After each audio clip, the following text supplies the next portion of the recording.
Muito agradecido pela saudação recebida esta manhã preciosa. E saúdo a todos na preciosa paz de Jesus. Tenho a vos dizer que é um privilégio voltar a esse lugar,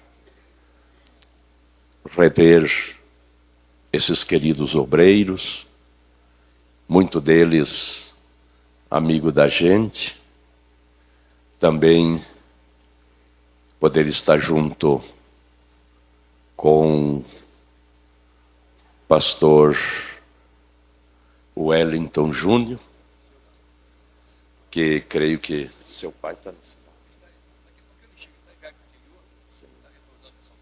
Em seguida, nosso presidente nacional deverá estar conosco. E é uma honra a gente poder estar um momento ao seu lado. Ainda esperamos o mês que vem, dia 29 e 30, na nossa cidade, onde estaremos hospedando a nossa convenção estadual. E segundo a agenda, o nosso presidente nacional deverá estar conosco, como já esteve em outras oportunidades na minha cidade. Então, é um privilégio estar aqui. Peço desculpa que um gripe castelhano me pegou. E o castelhano, ele é muito guerrido. E não é fácil ser livrado de um castelhano. Então, os irmãos me perdoem, essa noite, ontem tive que até me medicar. E essa noite a gente dormiu pouco. Sabe como é que o gripe deixa a gente um pouco meio mal-estar? E o medicamento deixa a gente um pouco meio movido, como se diz lá no sul. Mas a graça do nosso Deus é superior a todas estas coisas. Glórias a Jesus. Tenho a vos dizer que Deus tem nos abençoado muito no Rio Grande do Sul.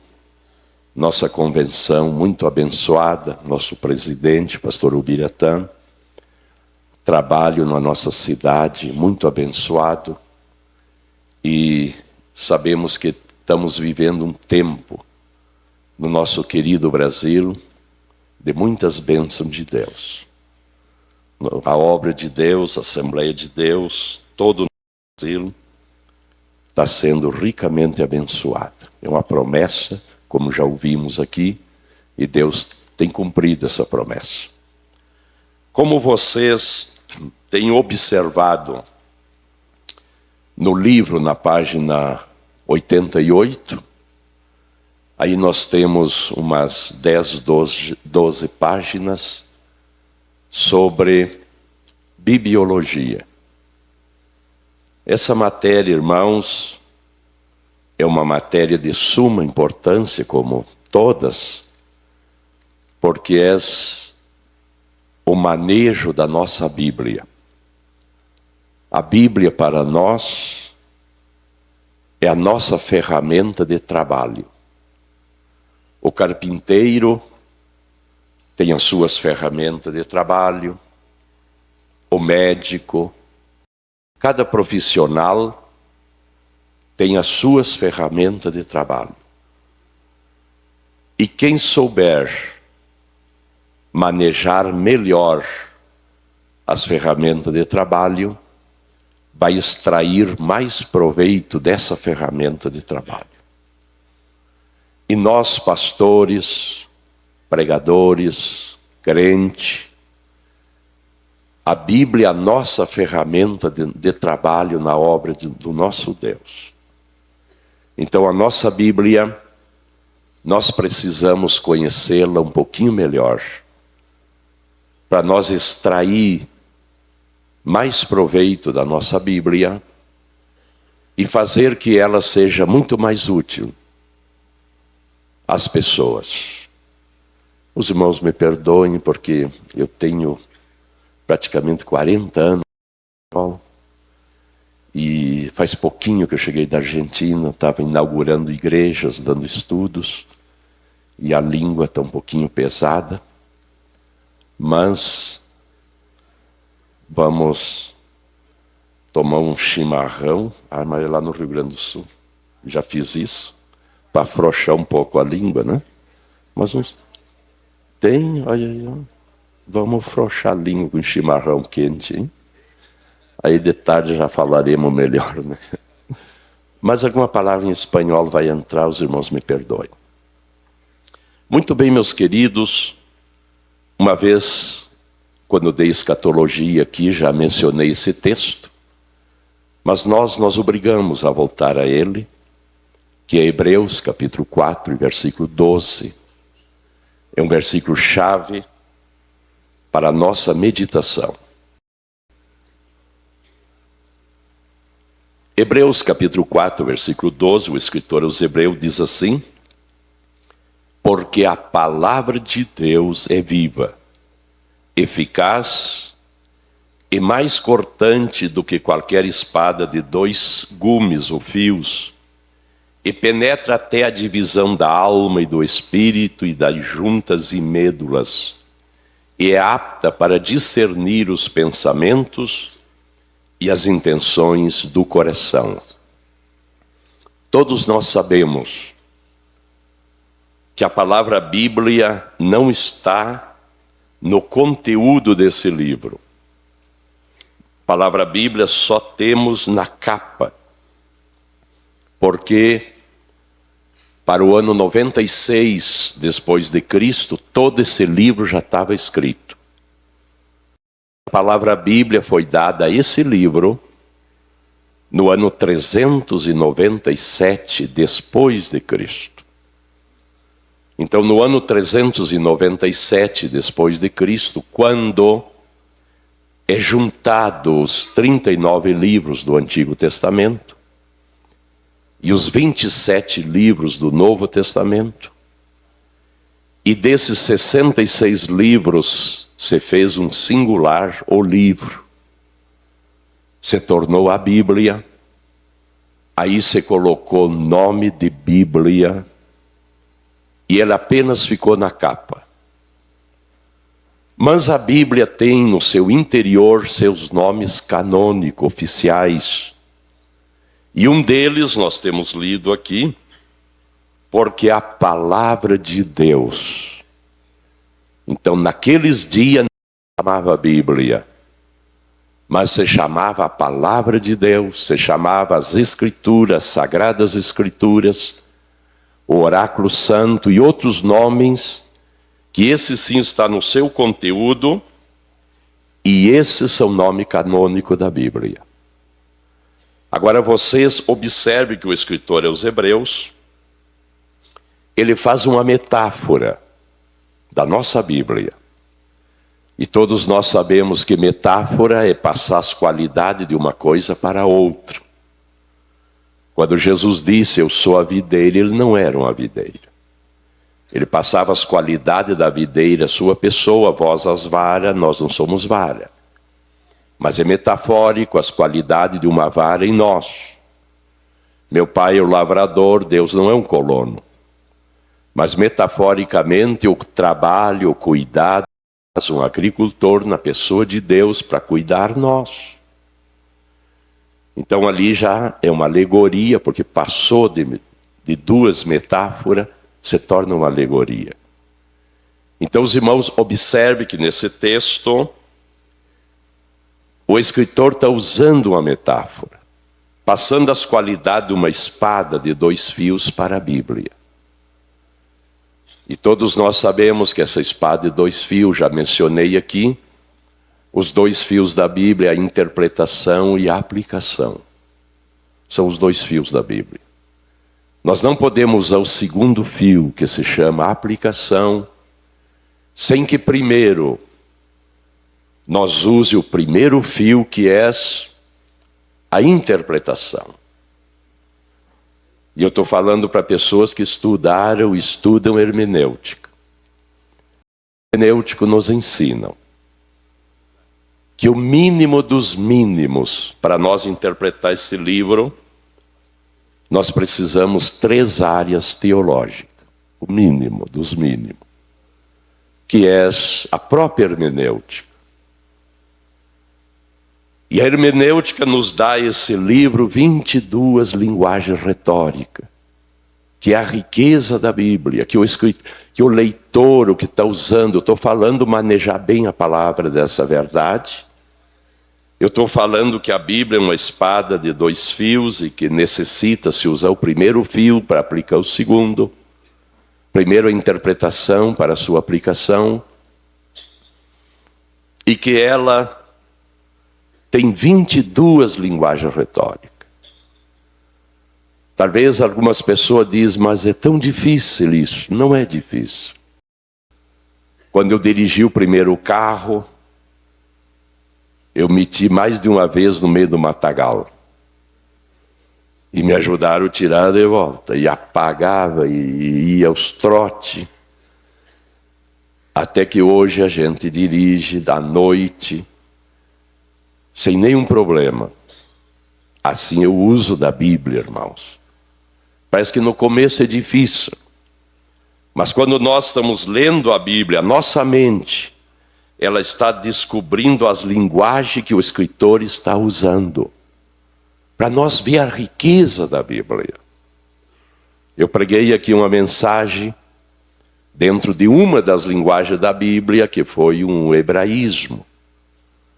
Temos uma irmã mais nova que ainda não tem seios. O que faremos com essa irmã quando nos peçam em casamento?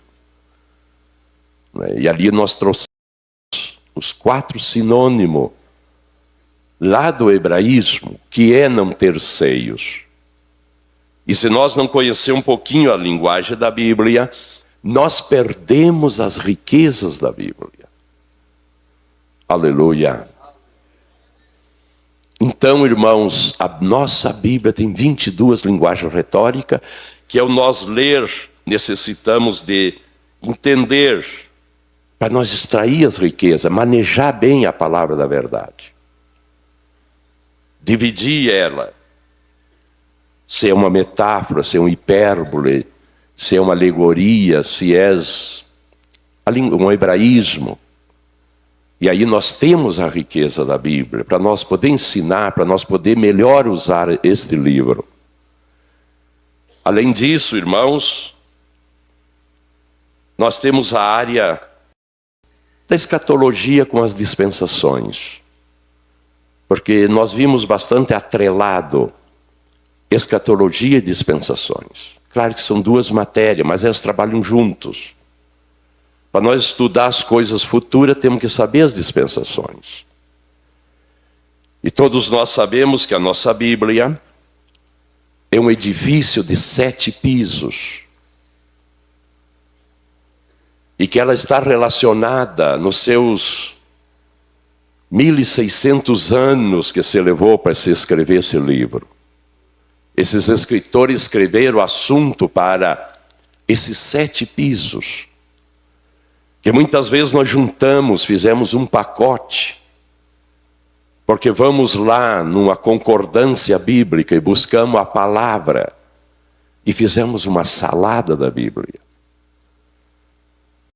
Não tem compromisso com as nossas pregações fora de tempo.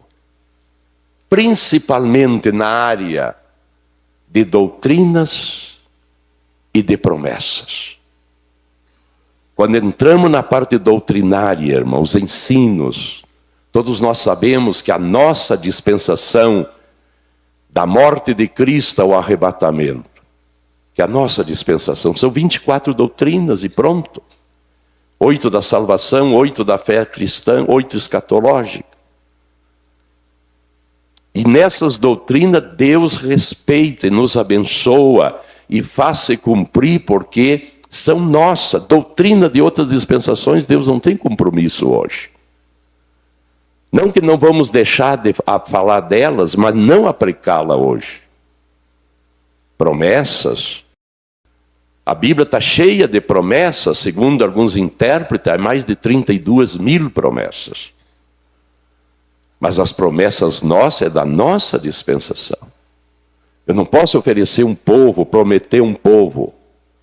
Promessas de outras dispensações, seja que já passou, ou seja, que todavia para o futuro, que vai acontecer. Mas as nossas promessas de hoje, da nossa dispensação, nós precisamos descobri-la para poder ensinar o nosso povo e nos ferrar nessas promessas, e essa nos pertence, e Deus é responsável por ela.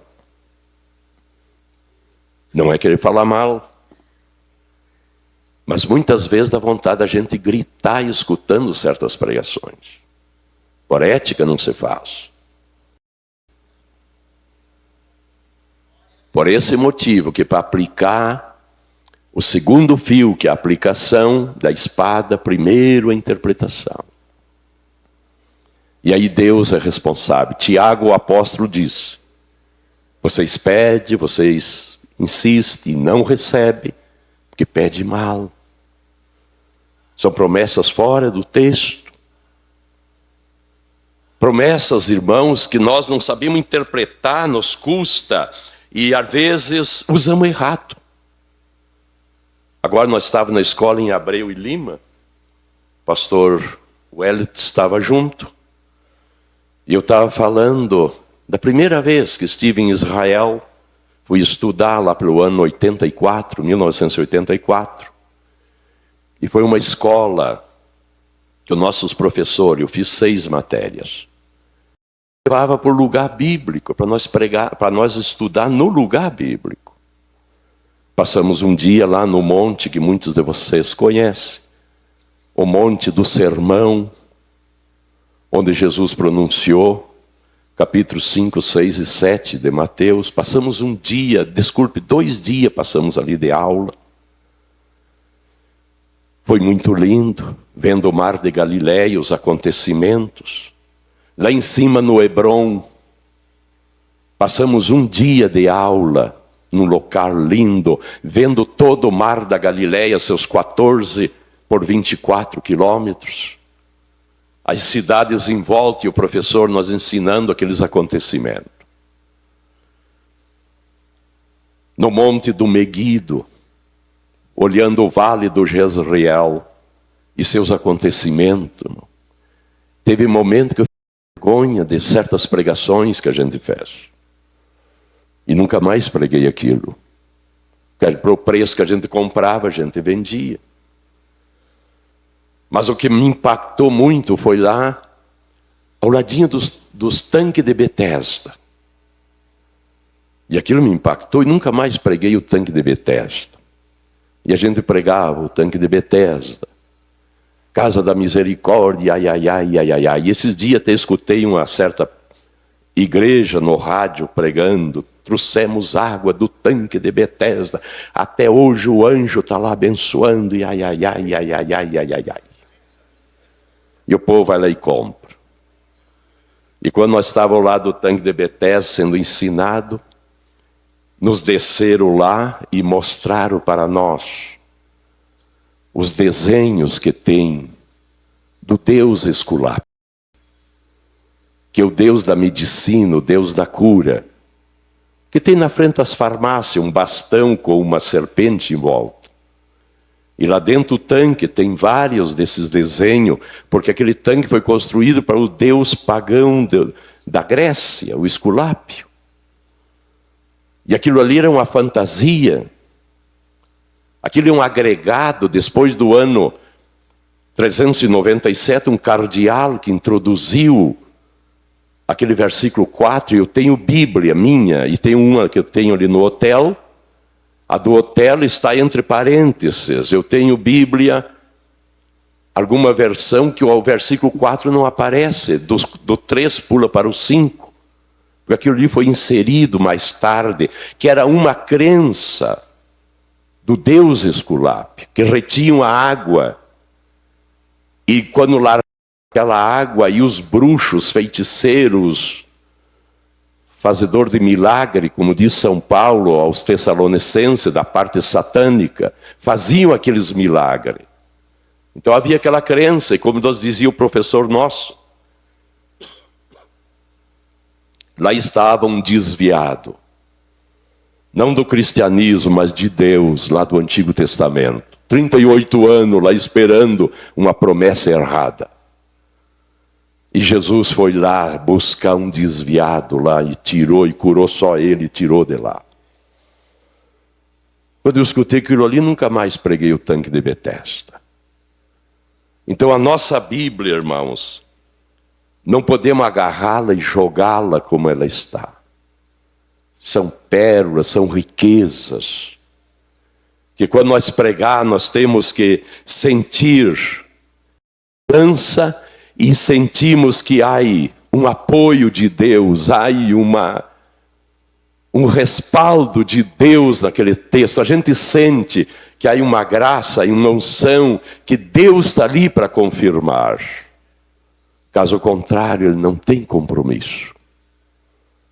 A hermenêutica é indispensável. Talvez nós, obreiro, irmão, precisamos ter mais aula nas nossas escolas de hermenêutica.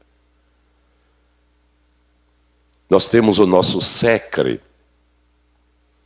é um dos departamentos da nossa convenção, que por bondade eu sou coordenador, tenho relator, tenho secretário, somos 14 pastores no estado. E cada mês de outubro nos entregam um grupo de candidatos ao pastorado. Agora, o mês que vem, nós temos convenção, a consagração daqueles pastores que foram indicados em outubro do ano passado. Mas a convenção nos entrega. A convenção passada deu como 79 candidatos. E aí, nós temos um ano para aplicar 13 matérias a esses pastores. Além de um curso teológico reconhecido pela nossa convenção, nós precisamos unificar as doutrinas, os ensinos para esses novos pastores. Aí nós temos um ano para trabalhar com eles, para 13 matérias. E eu dei muita ênfase na hermenêutica, que a gente temos observado quanto judiamos da nossa Bíblia, por falta de hermenêutica. Para que esses pastores novos agora vão ser consagrados, nós já aplicamos as provas, está tudo prontinhos, agora, final de outubro, eles são consagrados e entra outro grupo, e nós temos mais um ano para trabalhar com eles. Para ver se nós amenizamos o castigo que nós damos à Bíblia. E disse um escritor, esse livro é o mais perseguido pelos seus inimigos, mas é o mais castigado pelos seus amigos, que somos nós, que judiamos da nossa Bíblia. Quisemos dizer o que ela não diz. Prometemos que ela, se ela pudesse por si gritar e dizer, eu não estou dizendo isso, ela diria. Mas nós forçamos e fazemos dizer uma coisa, e aí não acontece. É verdade. Então, meus queridos, é lindo nós conhecer um pouquinho a nossa Bíblia.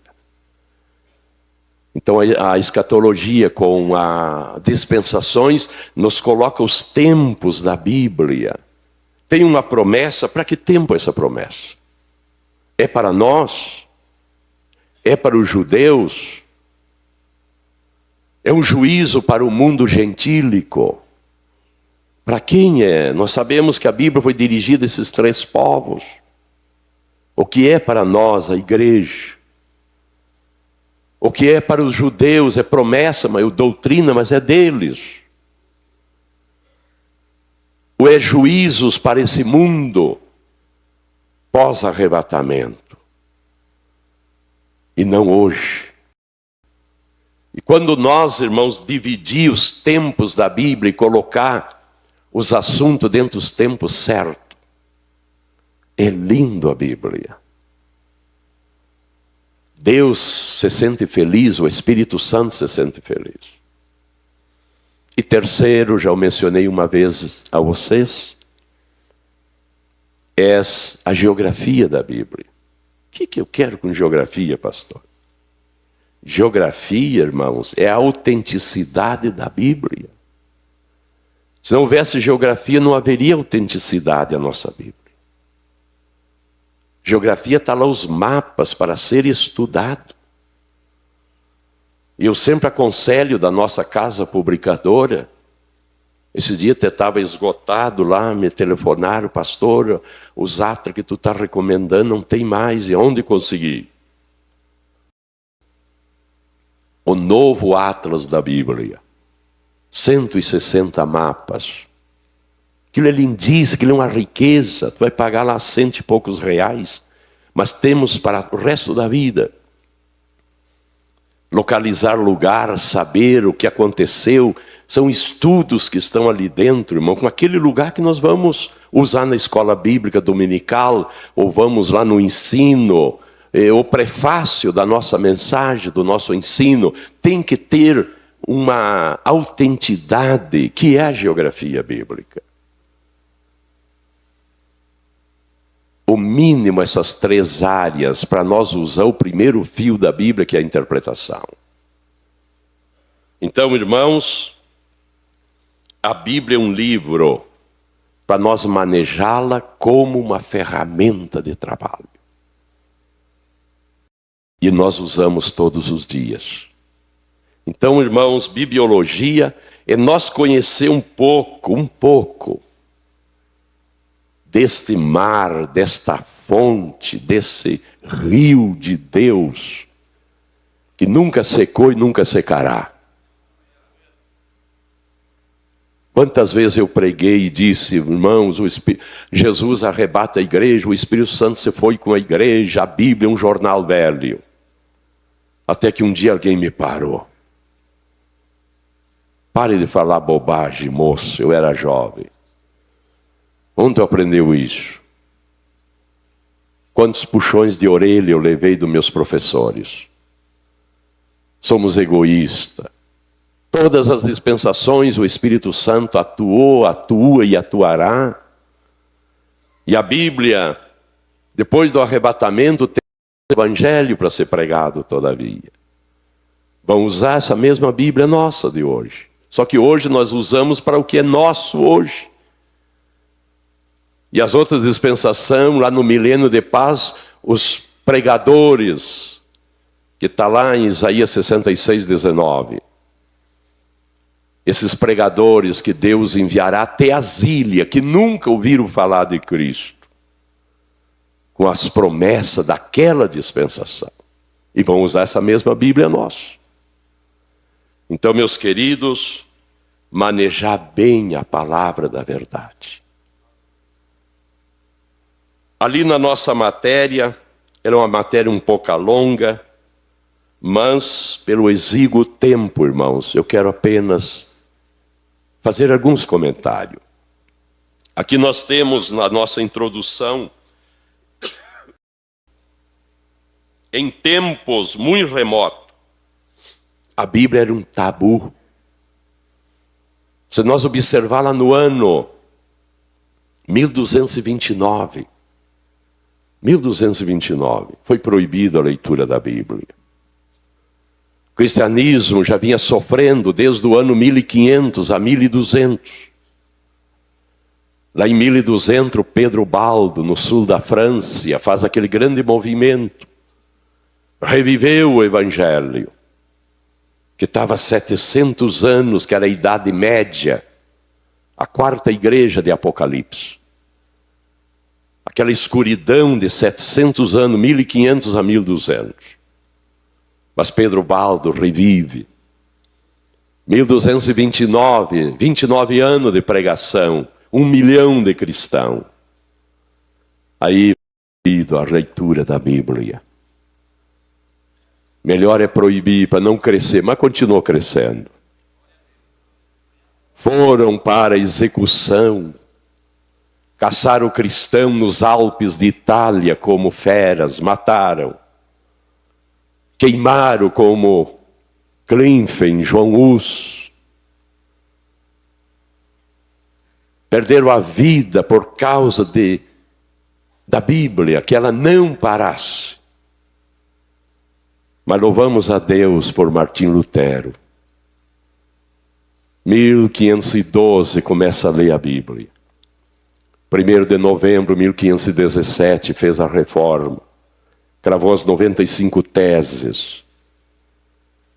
Foi caro, mas reavivou esse evangelho que chegou a nós.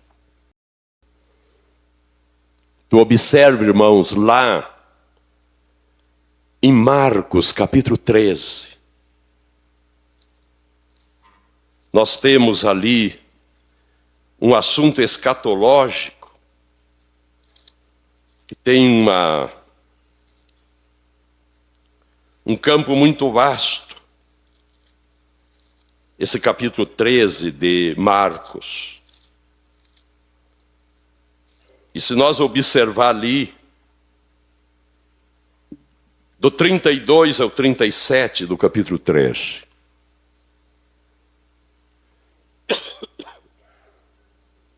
Jesus está falando os seus, sobre a sua vinda. E fez uma alegoria com tantas metáforas lindas. Observe que ele inicia dizendo, olha, nem eu nem os anjos do dia, só meu Pai está reservado a ele. Claro, ele era carne e osso como nós hoje. Não sabia. Hoje cremos que ele sabe, ele é divino, está ao lado do Pai. Mas naquela hora não.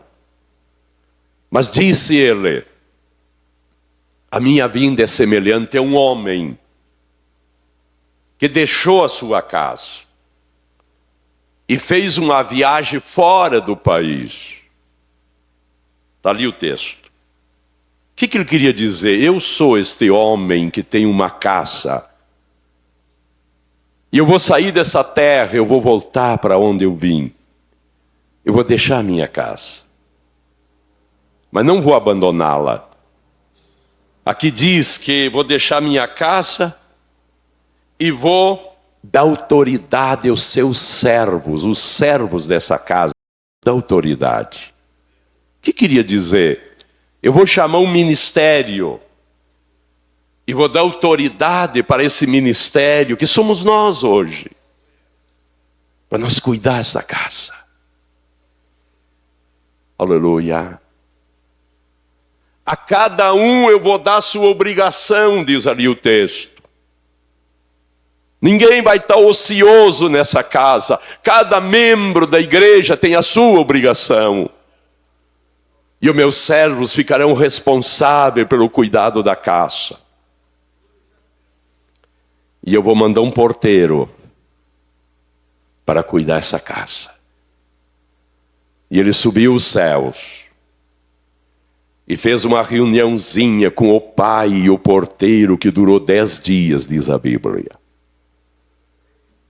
E após os 10 dias desceu o porteiro. E o salmista já tinha profetizado e disse, aquele que cuidará o Israel de Deus não dorme. Aleluia.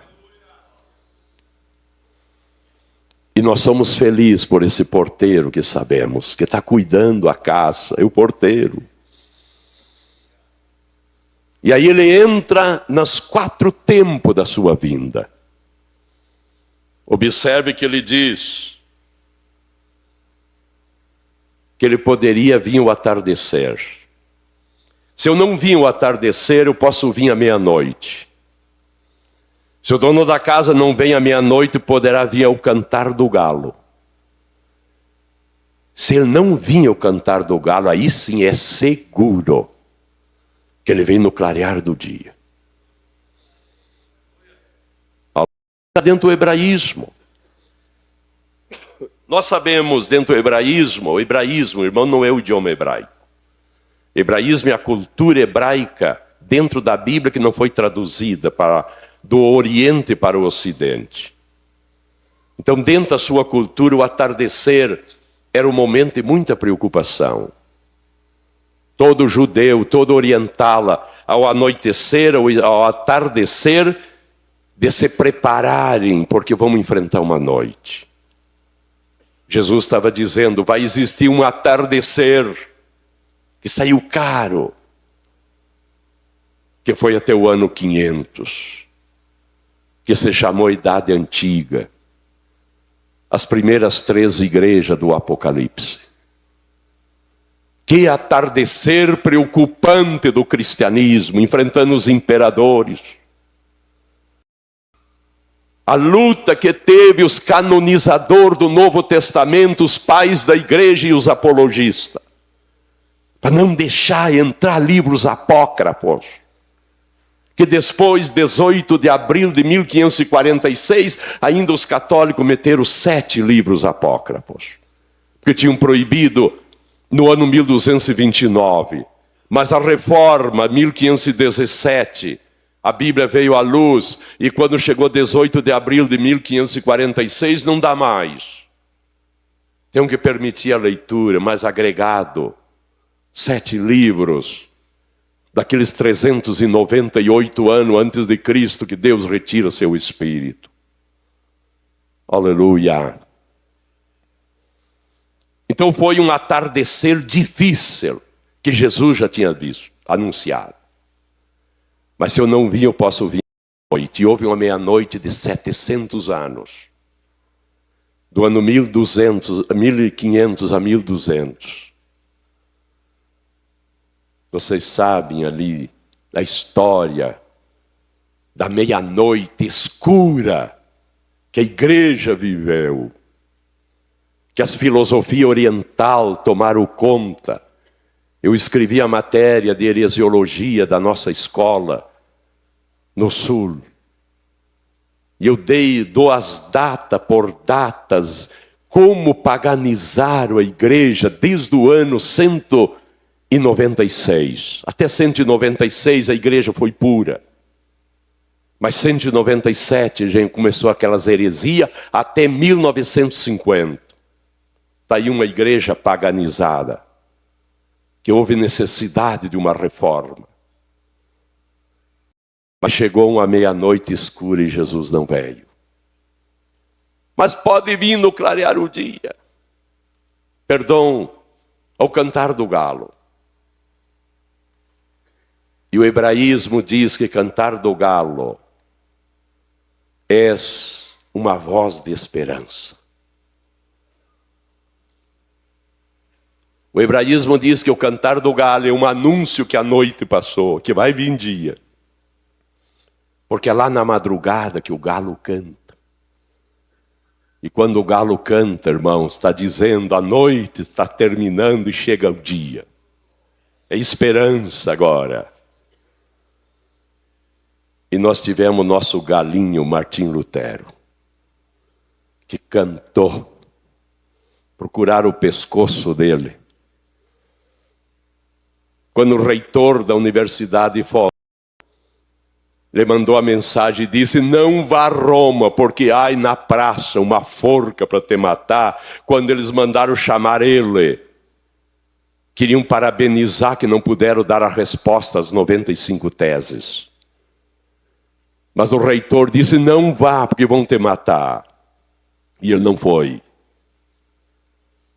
Mas daí começou a cantar galo. Daqueles países gálios,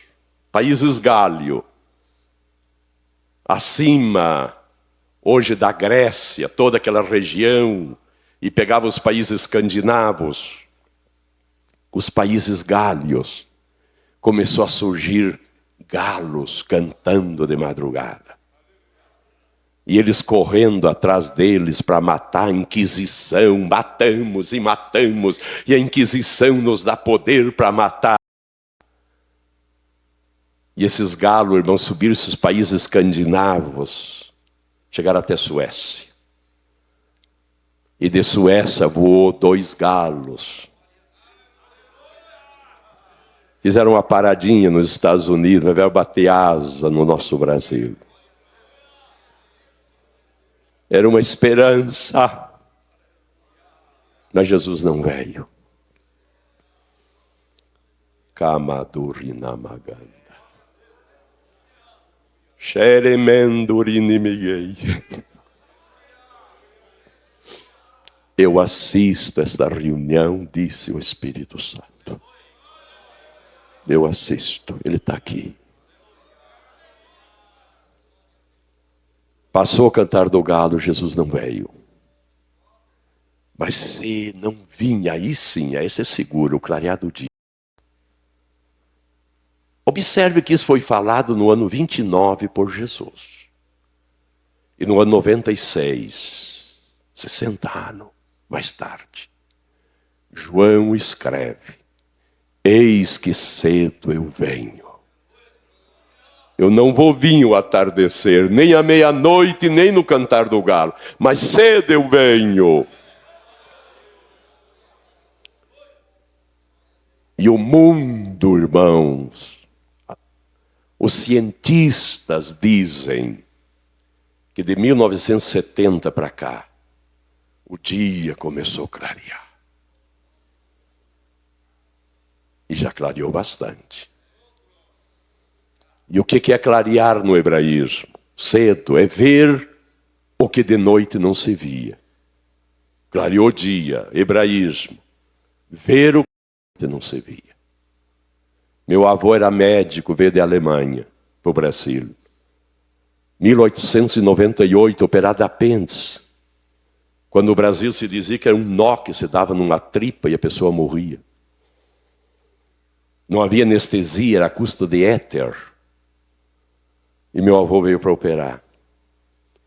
Se meu avô hoje ressuscitasse e entrasse dentro de um hospital que temos na nossa cidade, com 800 médicos, 3.000 funcionários, brincam com o corpo humano, trocam de órgãos. Visse hoje, irmãos, que naqueles dias, operado apêndice era um sucesso. Se o meu avô visse hoje, o dia clareou, ia cair morto de volta. Ia se assustar. Qualquer criança tem um celular. Quando eu era criança, nem se falava em celular. Porque recém estava clareando o dia. Eu nasci em 49, em 1970 clareou o dia. O homem vai na lua, faz as descobertas tecnológicas, científicas, que nos assusta hoje. Então a nossa querida Bíblia é lindíssima, se nós utilizar ela bem. Era um tabu no passado. Só uma classe privilegiada tinha direito à Bíblia. Quando eu tinha 7 anos, meu pai conseguiu uma Bíblia em alemão. Mas um religioso chegou na nossa casa e descobriu que meu pai tinha, rasgou e disse que era um livro amaldiçoado. E juntou os pedaços e levou. E xingou meu pai. Meu pai já tinha comprado 2 cadeiras nos céus. Uma para ele e outra para minha mãe. Eu lembro-me que os vendedores trouxeram um mapa e aí perguntou meu pai, aonde está sobrando cadeira aí? Aí ele perguntou o poder econômico do meu pai. Aí meu pai disse, então, aqui está o trono, isso está lá longe. Aqui não, aqui é só os milionários do mundo. O senhor por aqui. Aí meu pai comprou lá longe, pagando prestação.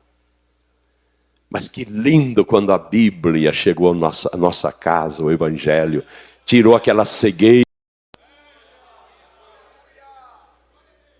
Meu pai tinha uma igreja dentro da casa. Um templo dentro da casa cheio de ídolo. E lembro-me quando chegou esta Bíblia, que um homem de Deus nos apregou. Fez um limpa naquela idolatria, aquela igreja passou a ser um dormitório. E meu pai disse, eu não pago mais as prestações, agora eu encontrei de graça. É só ser fiel. Porque o dia clareou.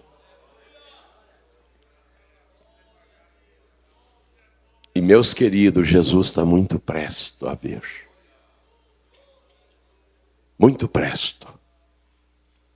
Esses dias eu escutei um pregador e disse: olha, irmãos, para Jesus vir, os crentes têm que estar debaixo do laço, apanhando, e isso e mais aquilo. A Bíblia não diz isso.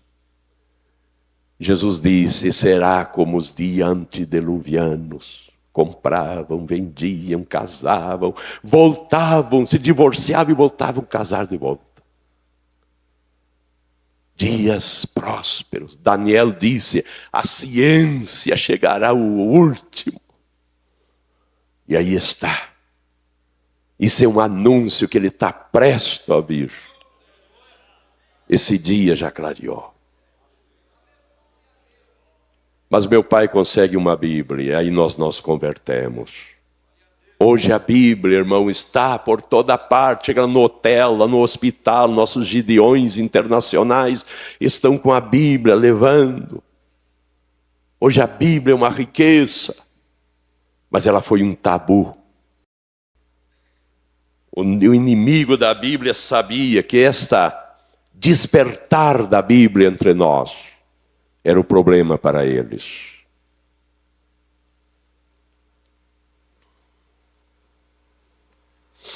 A Bíblia tem um objetivo, irmãos: revelar Deus para nós. Lá no jardim do Éden, quando o homem cai, Deus teve que fazer um projeto. E um projeto a longo prazo. E Deus no seu projeto colocou uma palavra escrita e uma palavra viva. No projeto de Deus era, com uma palavra escrita e com uma palavra viva, eu recupero esse homem humano de volta.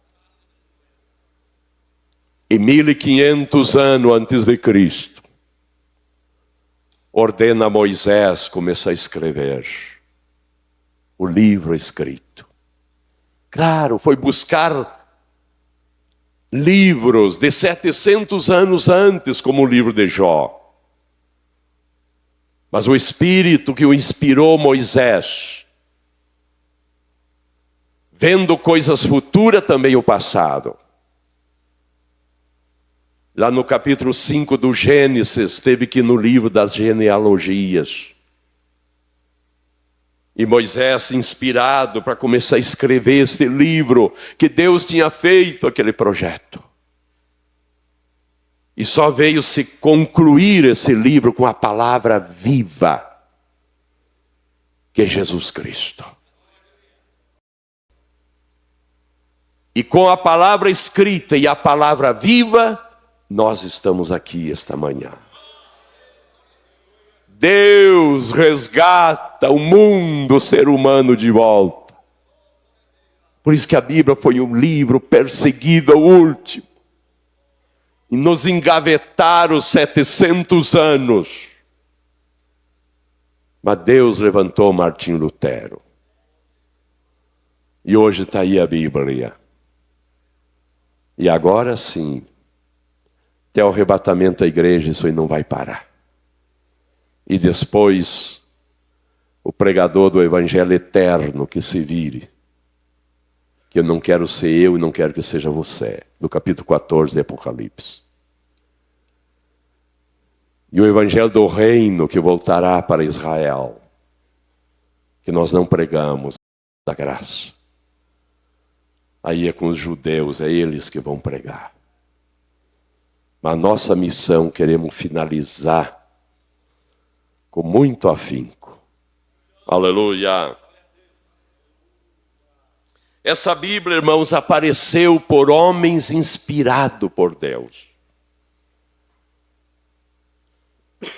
A inspiração da Bíblia foi plenária e verbal. O que quer dizer isso, pastor?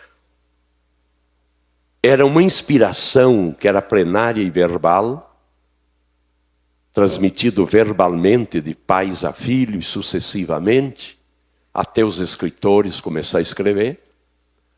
E essa inspiração cuidou a parte verbal. E a parte plenária, quer dizer completa. Não faltou e nem sobrou.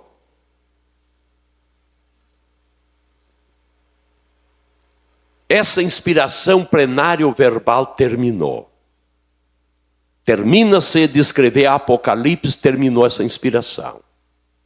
Essa inspiração plenário-verbal, ela tinha um nível, nem menos e nem mais. Todos os escritores, o Espírito Santo tirava do homem natural ao subnatural.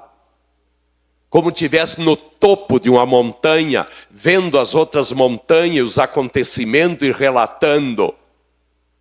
Nada perturbou eles para escrevê-lo. Josué escreveu nos campos de batalha, de guerra. Mas a inspiração plenária e verbal não impediu Josué. As guerras não foi suficiente para ele ter erros. Outros escreveram em outras situações. Mas essa inspiração verbal, ou plenária ou verbal, irmãos, foi lindíssima. Quando chega Apocalipse, ano 96 depois de Cristo, termina. E Apocalipse termina dizendo, não se pode tirar e nem agregar agora. Terminou, está completo. E Jesus teve que um dia parar e dizer, eu sou Cristo prometido. Todos esses que vieram antes de mim foram ladrões e salteadores. Antes dele apareceu 1050 falso Cristo em 398 anos. Nazaré se criou 72. Até descobrindo biografia de Cristos lá. Mas Jesus para e diz, eu sou verdadeiro. E vou provar lá na cruz. E provou. Quando treme o universo, escurece o sol, as rochas se fendem, e o centurião disse, bem forte. O que queria dizer ele? Os demais foram falsos. E agora ele faz o encerre desta Bíblia. E desde aquele dia, irmão, não se pode agregar e nem tirar. Mas vem 18 de maio de 1546. A igreja, que seria a igreja primitiva, cheia de heresias terríveis dos orientais, até hoje. Introduziram livros apócrifos daqueles 398 anos dos falsos, que Jesus disse, esses vieram antes de mim, são ladrões e salteadores. E eles adotaram e introduziram nas suas Bíblias. Mas louvamos a Deus pela nossa, que desde o ano 397 aí está. Como nos deixaram. E que a nossa CPAD, que a nossa Casa Publicadora do Brasil cuide, vele, e vai fazer isso. Que inspiração temos nós hoje? A comum. A plenário verbal não aceitava desnível. A comum aceita. É a que eu tenho e você tem hoje. Se nós nos consagrar, temos mais, se não, temos menos. A plenária verbal não era assim. Aquela terminou, mas a inspiração comum continua hoje e vai continuar. Então a Bíblia é um livro inspirado. Que a missão dela é revelar Deus para nós. Não tem outro livro. O salmista disse que as plantas, o sol, os astros, procuram fazer acreditar em Deus. E até tem algumas expressões dele, que até daria ênfase. Mas quando esse livro é concluído, aí nós chegamos 100% à conclusão que a Bíblia revela Deus para nós. Revela seus atributos. Revela seus projetos, seus planos. Revela o futuro. Salvo não caminha às escuras. Cristão, pessoas que lêem a Bíblia, sabe o seu futuro amanhã. Sabe a eternidade. Esses dias eu pregava sobre a Nova Jerusalém e mostrava 2.200 quilômetros de largura, 2.200 de altura, 2.200 de comprimento. E um teólogo encontrou 6 milhões de ruas, com 2.200 quilômetros cada rua. Que cidadezinha. O milênio vai ficar nos ares. E o salvo poder descer à terra e subir ali. E o profeta Isaías diz, será confundido naqueles dias essa cidade com a lua e com o sol. A lua vai ter ciúme e dizer, quem é esta mais linda que eu? Para nós.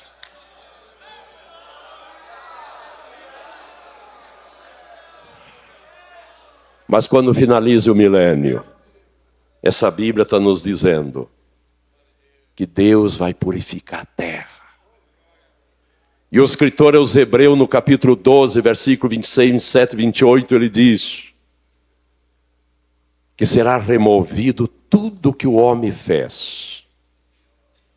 O móvel, tudo que o homem fez. Não é que a terra vai desaparecer.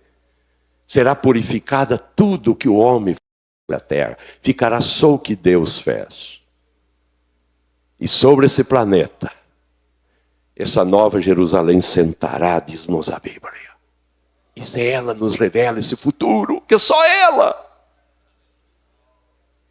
E reinaremos com Deus por toda a eternidade nessa cidade, na terra purificada que os mansos herdarão. Quem ensina isso? Só a Bíblia, irmãos. Louvado, engrandecido é o nome do nosso Deus. Eu tenho 2 minutinhos. Me desculpe estar resfriado, irmãos. Mas eu quero abençoar você nesses 2 minutinhos. Você coloca em pé. Eu vim nessa escola não em busca de dinheiro, não em busca de fama, porque fui dar estudo lá na escola em Belém, no Belém. Mas eu me preparei. Eu tive momentos com Deus por essa escola. E eu vim aqui para te abençoar. Você que chegou aqui cansado, desanimado, sem força. Amai, amai.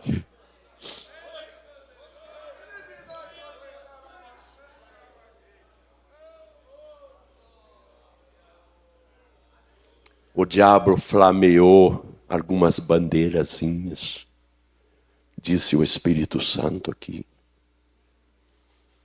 E tem obreiro que está querendo seguir a bandeirinha flameada por Satanás. Isso não sou eu que digo, foi o Espírito Santo que falou. Agora. Mas você chegou aqui. Presta a te sentar à beira do caminho, não dá mais. Por que o fulano tem carro zero e eu estou com fuquinha velho tossindo em 3 pistão? Por que o fulano tem uma igreja boa e eu tenho uma igreja tão humilde? Por que a mesa de fulano é tão farta e a minha pena para subsistir? Tu tens que passar por lá. Tu tens que passar. Deus tem um projeto para amanhã com você. E se faz necessário passar por lá. Que depois as promessas de Deus que se cumprirão sobre a tua vida, você poderá valorizar o que tu conseguiste. Escutamos aqui José e eu fiquei comovido. Se José não passasse um calabouço, uma cova para morrer, e os desprezos da casa, ele não amaria ser o governador, ser o ministro da economia. Eu fiz pesquisa no Egito para escrever geografia bíblica da nossa escola, no Cairo. E o que muito me comoveu, que as muitas leis no Egito foram elaboradas na pessoa de José. Se alguém roubar no Egito, eles cortam um dedo. Se roubar, eles cortam outro. Se alguém faltar o respeito com o sexo oposto, corta um dedo. Porque José foi ministro, não roubou. Passeou em carro de ouro, podia tirar um pedacinho de ouro, não tirou. Podia ter faltado o respeito com o sexo oposto e não fez. Então fizeram leis que já passou mais de 4.000 anos e está lá até hoje. Mas ele teve um calabouço terrível. Deus não te mete naquele calabouço, mas está te preparando lá, porque Deus tem coisa grande.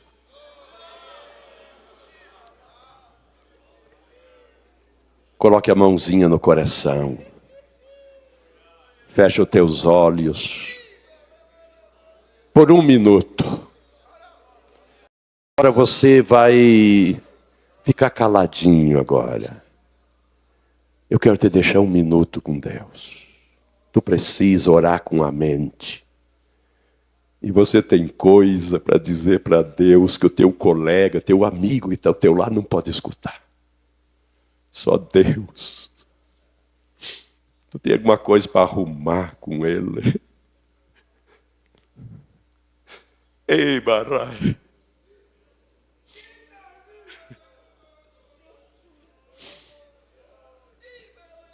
Pode contar para ele a situação que tu chegaste.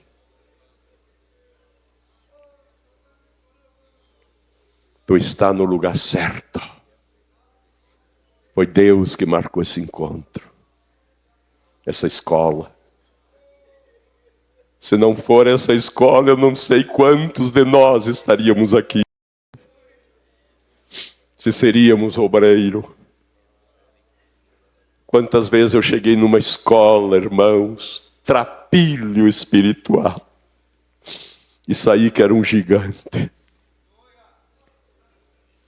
Querido Deus, como ministro do teu santo evangelho, intercedo por esse coração que esta mão está apertando. E esse coração fez uma oração. E eu intercedo por esta oração. E essa pessoa é abençoada de acordo à oração que esse coração fez. Amém. Olhe para cá. 30 segundos. Não saia do teu lugar. Vai ter um abraço no teu colega aí pertinho. Mas não saia do teu lugar.